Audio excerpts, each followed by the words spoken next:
The year is 1897, and a wrecked ship is found on a seashore in England.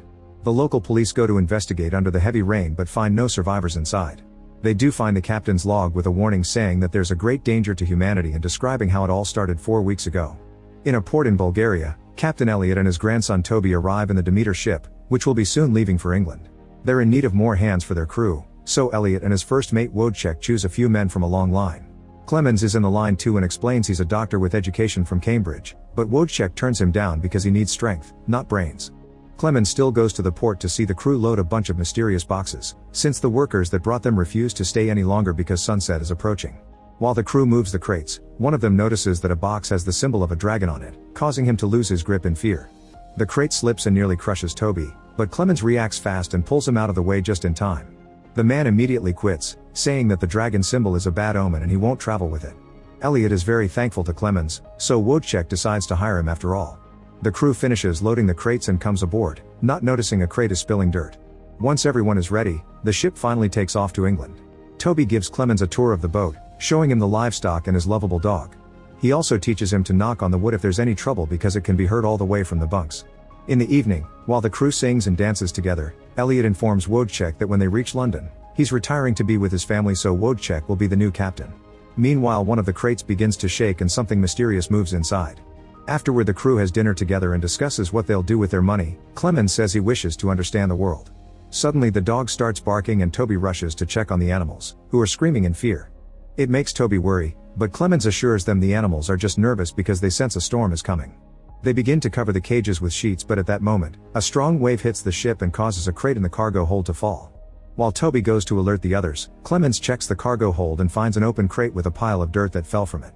All of a sudden, something moves in the dirt. It turns out to be a woman who is barely breathing. Clemens immediately takes her to a room to take care of her and administer blood transfusions to keep her stable, although some crew members think they shouldn't be helping a stowaway who may be carrying an illness. After doing all he can for the woman, Clemens leaves Toby watching over her and leaves the room, only to meet disapproval from the rest of the crew who think women on ships are bad omens. In the cargo bay, the dragon crate opens to reveal a horrible creature that checks the dirt and is disappointed to see the woman missing. On the deck, Olgarin is keeping watch, and when he uses his spyglass to look at the sea, he suddenly sees the creature, but it's gone by the time he puts the spyglass down. At that moment, Clemens also sees a weird figure on the deck, and when he calls for Olgarin, nobody answers. Clemens knocks on the wood and comes closer, only to suddenly be startled by Olgarin, who says there's something out there. Meanwhile, the dog barks at some weird presence in the animal hold. Moments later, Joseph comes to check on the animals and is shocked to discover they're all dead, including the dog. The crew gathers to discuss who may have done this, and when Petrovsky insists the woman is bringing bad luck, Clemens points out the woman is too weak to move and Wojciech must reluctantly agree. Elliot wonders if they should make port, but the crew refuses because they would lose their bonus pay. Then Elliot wonders if humans can catch whatever this animal malady is, and when Clemens says no, Elliot orders the crew to dispose of the meat. Petrovsky thinks the animals look wounded, not sick, and implies Clemens may have done it since he's the only stranger beside the girl. When Clemens attempts to retaliate, Larson holds a knife at him to keep him at bay. Olgarin ends the discussion by saying no human did this and there's something evil in the ship. In the meantime, the woman is having nightmares while the creature hides in the ship whispering her name, Anna. The next morning, the crew throws the animals into the sea. Toby is devastated over the loss of his pet and because he was entrusted by Elliot to look after the animals, but Clemens comforts him.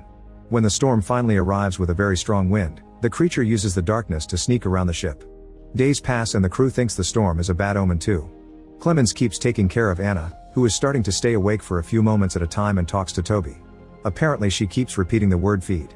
One night, Clemens can't sleep and bumps into Joseph, who has noticed things are too quiet. He's checked all the rooms and discovered that all the rats are gone, which can't be a good sign. Meanwhile, Petrovsky is keeping watch when he hears a weird sound.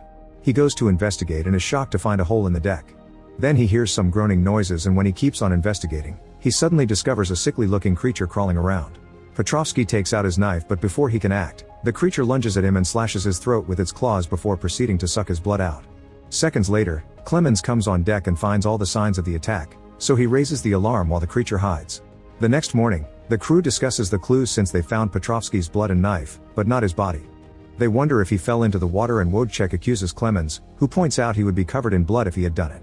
He also explains that all the animals had bite marks on them, only to suddenly be interrupted by Anna, who has finally left the bed and says that he's here before freaking out. While Clemens calms her down, Elliot sends the men to search for Petrovsky's body to no avail. Later in the evening after another transfusion, Anna talks to Clemens and explains that she knows what is the cause of all this. In her village, she lived near a castle where the evil creature dwelled. This monster is none other than Dracula, and he's bitten Anna before. He's brought Anna to use her as blood rations, but Clemens saved her by taking her out of the cargo hold, and the transfusions have prevented her from turning into a vampire too. On the deck, Larsen is keeping watch under the rain. The storm allows Dracula to sneak around unheard and he approaches Larsen from behind while he's distracted. At that moment, Olgarin hears a knock and rushes to the deck, only to find Larsen saying he also heard something. While Olgarin moves to check with his knife out, Dracula suddenly jumps on Larsen and smashes his head on the floor. Terrified, Olgarin runs and climbs a mast to escape the creature, but Dracula easily follows him as he repeats his pleas to mock him. At that moment, the storm causes the ship to tilt really hard, so the rest of the crew leaves their beds to control the steering wheel. With lots of effort, they manage to get the ship back on track, only to realize there are people missing. Clemens notices blood drops falling on top of Toby, and when he looks up, he discovers Olgarin unconscious on the mast. Larsen's body is never found. The crew uses ropes to bring Olgarin down, and as soon as he wakes up, he begins screaming in agony, so they strap him to the table. In the morning, Olgarin falls asleep, so Clemens does his best to take care of his injuries, noticing the same bite marks as the animals and Anna, also the fact Olgarin's body is very cold. Elliot orders to have 2 men on watch all the time and for every corner of the ship to be searched, but they find nothing. Hours later, when the sun is about to set, something shakes in the dragon crate and Olgarin opens his eyes, which are now white. Meanwhile, Toby hears some noises and checks the corridor, only to discover Olgarin has freed himself from his bindings. Olgarin tries to capture Toby, who panics when he sees the white eyes and begins running away. He makes it to the captain's quarters and locks the door, which Olgarin suddenly starts hitting with his own head until he manages to make a hole. All this noise is heard by the crew, who immediately rushes downstairs and begins fighting Olgarin to subdue him. Inside the room, Toby is shocked to see Dracula, who stands up for the others to see him through the door hole too. Dracula jumps on Toby and begins sucking his blood, but at that moment Anna shows up with a rifle to blow up the door lock. The crew rushes inside and finds Toby unconscious on the floor, but no Dracula. Afterward, Clemens puts Toby through transfusions too, using Elliot's blood. Next, the crew straps Olgarin to the mast of the ship as they hear him claiming that he can hear every sound of the wind, ocean, and the blood pumping in everyone's veins. At that moment the sun begins to rise, and Olgarin complains that he feels a burning sensation. When the sunlight touches his skin, it causes him to combust in agony before Wojciech shoots him in the head for mercy. Clemens begins to worry about the possibility of Toby going through the same thing, so he goes to the cargo hold to open the crates for clues. Anna goes with him, and when they check the paperwork, they see there's no owner for the crates. They open a bunch of them and find nothing but dirt, so then they go after the one with the dragon symbol. They can't open it the normal way, but Anna discovers a hidden mechanism that does the opening. When they look inside, they find this dirt has worms in it and is hiding a very peculiar cane. Anna says this is where Dracula sleeps.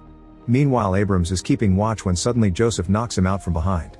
He takes a lifeboat to escape from the ship, but as he rows away, he begins hearing creepy whispering. Since Dracula can fly, he just lands on the boat and attacks him. At that moment, the crew hears the bell clanging, but when they go to the deck, they only find the lifeboat coming back covered in blood. The next morning, Elliot is sad to discover Toby is dead, so he tells Wojciech he won't be retiring anymore. The crew wraps the boy in a sheet and prepares to throw his body into the ocean. After Anna says a prayer for him, Elliot suddenly says that Toby is moving and opens the sheet, only to discover Toby becoming vampiric. At that moment the sunlight lights Toby on fire, and Elliot suffers burns on his hands from touching him. As Toby burns down, they throw him into the ocean where he ultimately dies, and Elliot is left in an awful state of mind. As the Demeter gets closer to England, the crew fears what may happen if they bring Dracula with them. They decide to make their final stand with Dracula by bringing him down with the ship, even though Wojciech doesn't want to because he claims the ship is his home. Then the crew seals most exits, leaving only one way out on deck so they can surround Dracula when night falls. Meanwhile, Elliot is slowly losing his mind while filling the logs, thinking he can hear Dracula whispering to him. When Clemens tells him they're abandoning ship, Elliot refuses and takes out his gun, explaining that he thinks Dracula can bring Toby back. Thankfully, Anna shows up, and by sharing her awful experience, she manages to talk Elliot down from it. In the evening, the crew gets ready with weapons for Dracula's appearance while another storm is getting closer. Suddenly a fog begins taking over the ship, making it hard for the crew to see. By hiding in the fog, Dracula flies above the crew, and before they can react, he attacks Abrams on the mast, instantly killing him. Terrified, Wojciech begins climbing down, but Dracula jumps on him next and makes him fall. His body goes through the deck and he lands in the cargo room with a broken leg, but he doesn't give up. He locks the door and grabs an axe to start bringing down the ship. As the water starts coming into the ship, Dracula finds Wojciech and feeds on him. By the time Clemens finds him, Wojciech is dead, so he takes the axe before leaving. Meanwhile, Elliot is trying to control the wheel because the storm is causing the ship to shake too much. However, Dracula soon finds him, and since Elliot's cross and prayers don't work on him, the vampire attacks him too. When Clemens finds him, Elliot is tied to the wheel like Jesus. Clemens immediately frees him, but Elliot only makes Clemens swear he will spread the story, then he dies. Afterward, Clemens yells a bunch of insults at Dracula, so the vampire shows up to fight him. It's easy for Dracula to hit Clemens and make him lose the axe, but Anna shows up and fires at him. Dracula isn't bothered and goes after Anna next, giving Clemens the chance to retrieve the axe and hit Dracula with it. Then the duo tries to run away, but Dracula recovers quickly and grabs Clemens by the throat. Clemens says he doesn't fear him, but Dracula just replies, "You will." Then Anna uses a knife to cut the ropes they prepared earlier, freeing a cut mass that falls and pins Dracula down. Clemens and Anna jump into the water and hold on to some debris while the Demeter crashes against the shores in England. The lighthouse crew soon finds it, but unfortunately Dracula flees before he can be seen. The next morning, Clemens sees that Anna is slowly reverting to her vampirism. While he suggests making another transfusion, she says it will only prolong the inevitable. She bids him farewell and separates from him as the sun begins to rise, burning her to death. In London, the entire crew of the Demeter is reported dead, but eventually Clemens arrives as well. He goes to a nearby pub to seek out the abbey where Dracula once lived and hears the same knocking sound from the ship. It turns out Dracula is there disguised as a man, carrying the cane from the cargo hold. Clemens follows him outside and vows to not rest until he sends the creature back to hell once and for all. Make sure to subscribe and turn on notifications so you can watch more videos like this. Thanks for watching.